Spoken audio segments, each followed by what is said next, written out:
రాష్ట్రంలో వివిధ క్రీడా అకాడమీలను త్వరలో పునఃప్రారంభించేందుకు స్పోర్ట్స్ అథారిటీ ఆఫ్ ఆంధ్రప్రదేశ్ చర్యలు చేపట్టిందని సంస్థ బోర్డు మెంబర్ అకాడమీస్ కమిటీ సభ్యులు ఏ రమణారావు తెలియజేశారు. రాష్ట్ర క్రీడా ప్రాధికార సంస్థ సభ్యులు ఏ రమణారావు, పేరం రవీంద్రనాథ్, కె జగదీశ్వరి, పీబీవీఎస్ఎన్ రాజులతో ఏర్పాటైన శాప్ అకాడమీస్ కమిటీ సోమవారం మధ్యాహ్నం స్థానిక జిల్లా ప్రాధికార సంస్థ క్రీడా ప్రాంగణాన్ని సందర్శించి క్రీడా అకాడమీల ఏర్పాటుకు అందుబాటులో ఉన్న వసతులు, అదనంగా కావాల్సిన సౌకర్యాలను అధ్యయనం చేసింది.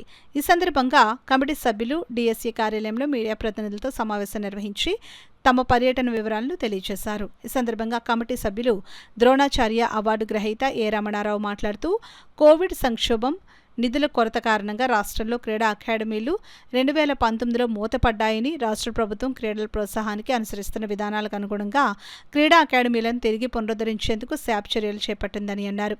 కాకినాడ జిల్లా స్పోర్ట్స్ అథారిటీ స్టేడియంలో దాదాపు అన్ని క్రీడల శిక్షణకు తగిన వసతులు ఉన్నాయని, డార్మిటరీ నిర్మాణం పూర్తి చేయాల్సిన అవసరం, కోచ్ల నియామకం వంటి అంశాలను తమ పరిశీలనలో ఉంచామని, వీటిపై శాప్ అకాడమీస్ కమిటీ నివేదిక సమర్పిస్తుందని తెలియజేశారు.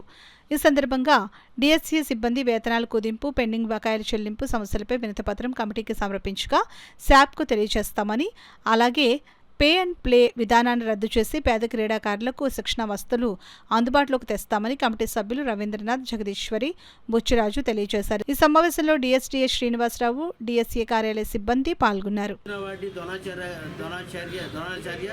రమణరావు గారిని, అలాగే ఇదివరకే శాప్ బోర్డు మెంబర్గా చేసి మంచి ఎక్స్పీరియన్స్ ఉన్నటువంటి మన శాప్ డైరెక్టర్ రవీంద్ర గారికి, అలాగే అన్నమాట మన మహిళల కోటాలో యంగ్ అండ్ డైనమిక్ మన జగదీశ్వరి మేడం గారికి, అలాగే స్పోర్ట్స్ అంటే చాలా ఇంట్రెస్ట్ మనకి బుచ్చిరాజు గారు, దాన్ని ఎట్లయినా డెవలప్ చేద్దాం అన్నటువంటి అనకాపల్లి నుంచి బుచ్చిరాజు గారికి ఈరోజు ఇక్కడికి వచ్చినటువంటి సందర్భం ఏంటంటే మన కాకినాడలో అకాడమీలని మళ్ళీ రీఇన్స్టేట్ చేస్తూ, అంటే మళ్ళీ పూర్వ వైభవం తీసుకురావడానికి గత ప్రభుత్వం తెలుగుదేశం ఆధ్వర్యంలో ఉన్నటువంటి ప్రభుత్వంలో ఉన్న అకాడమీలన్నీ కూడా పునరుద్ధరించడానికి కాకినాడని వేదిక చేసుకొని మంచి అకాడమీలు, అంటే ఇంటర్నేషనల్ ఇన్ఫ్రాస్ట్రక్చర్ ఉన్నటువంటి ఇన్ఫ్రాస్ట్రక్చర్తో పాటు స్టేట్లో నేషనల్ ఇన్ఫ్రాస్ట్రక్చర్తో ఉన్నటువంటి ఇన్ఫ్రాస్ట్రక్చర్ని బేస్ చేసుకొని మనకు ఉన్నటువంటి మౌలిక సదుపాయాలు అన్నీ బేస్ చేసుకొని అకాడమీస్ని ఇక్కడ మళ్ళీ పునరుద్ధరించడానికి వచ్చినటువంటి కమిటీ అందరికి కూడాను నేను స్వాగతం తెలియజేస్తున్నాను. ఈ కమిటీ అంతటికి కూడాను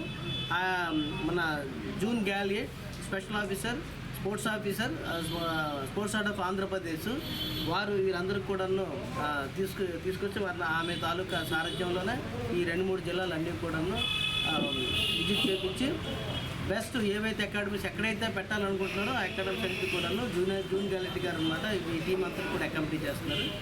ఇప్పుడు మన టీంని ఒక్కొక్కరు కూడాను ఆ ప్రాంతంలో మనకి సార్ట్ అయ్యే విధంగా చేయాలని మన బోర్డు మీటింగ్లో డిసైడ్ చేయడం జరిగింది. ఈ ఫెసిలిటీస్ అన్నిటి కూడా చూసి మళ్ళీ ఈ కమిటీ ఒక రిపోర్ట్ మన గవర్నమెంట్కి, స్పోర్ట్స్ అథారిటీ ఆఫ్ ఆంధ్రప్రదేశ్కి ఇవ్వాలి. ఈ ఆల్ ది ఫెసిలిటీస్ ఇక్కడ ఉన్నాయి ఫెసిలిటీస్, తర్వాత మన లోకల్ ఆర్గనైజేషన్ ఇక్కడ మనకి డిఎస్డిఓ గారు వీళ్ళంతా ఉన్నారు, కోచెస్ ఉన్నారు, వీళ్ళు ఎంతవరకు ఎట్లా ఉంది, ఈ పొజిషన్స్ కూడా వాళ్ళు ఉన్న capacities also that is also be judged అనమాట. ఇక్కడ కోచెస్ని ఎవరిని పెట్టాలి, లేకపోతే డిఎస్డిఓని ఎవరిని ఉండాలి, ఎందుకంటే ఈ సెంటర్స్ వచ్చేసి చాలా ఇంపార్టెంట్స్ అనమాట.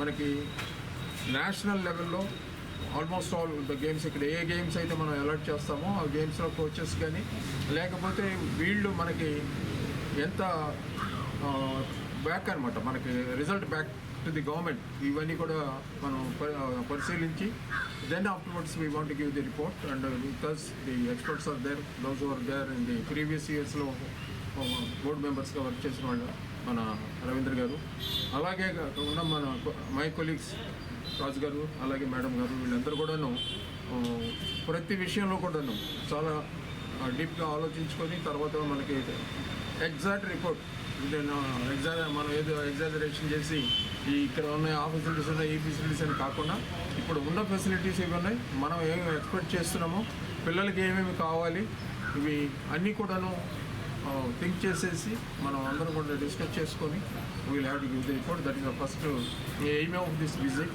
To Kakinada as well as Visakhapatnam.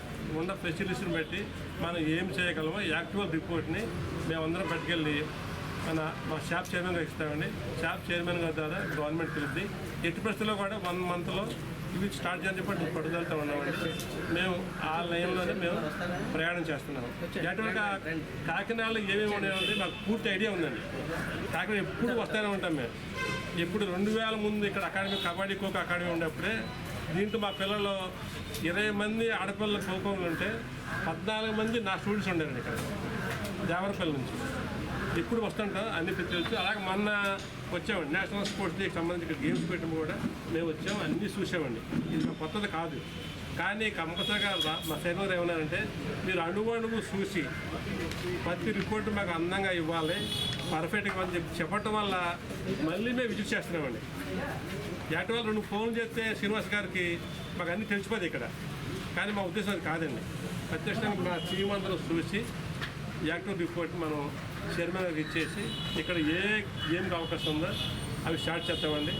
డెఫినెట్గా గతంలో మన 28 ఒలింపిక్స్ దృష్టిలో పెట్టుకొని అకాడమీ పెట్టామండి. బాజు గాంధీవా పెట్టాము. అలాగే యూనివర్సిటీలో సెంటర్ ఆఫ్ ఎక్సలెన్స్ పెట్టామండి.